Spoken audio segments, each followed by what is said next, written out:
বিখ্যাত সাহিত্যিক ও কবি সুনীল গঙ্গোপাধ্যায়ের লেখা একটি ছোট্ট কবিতা আজ আমি পাঠ করে শোনাব। কবিতা একদিন উদাসীন। শুরু করছি। এমনও তো হয় কোনো দিন পৃথিবী বান্ধবহীন, তুমি যাও রেল ব্রিজে একা, ধূসর সন্ধ্যায় নামে ছায়া, নদীটিও স্থির কায়া, বিজনে নিজের সঙ্গে দেখা। স্টেশনে অতি ক্ষীণ আলো, কাউকে বেসেছে ভালো, এত প্রিয় এখন দুলোক।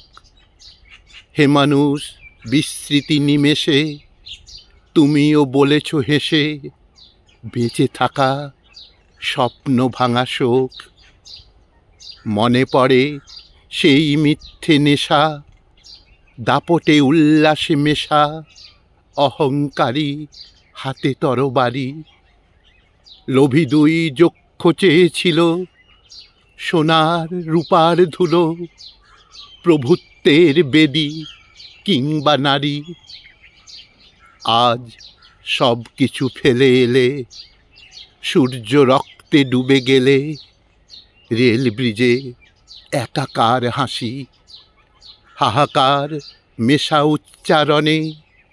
কে বলে আপন মনে, আমি পরিত্রাণ ভালোবাসি, আমি পরিত্রাণ ভালোবাসি।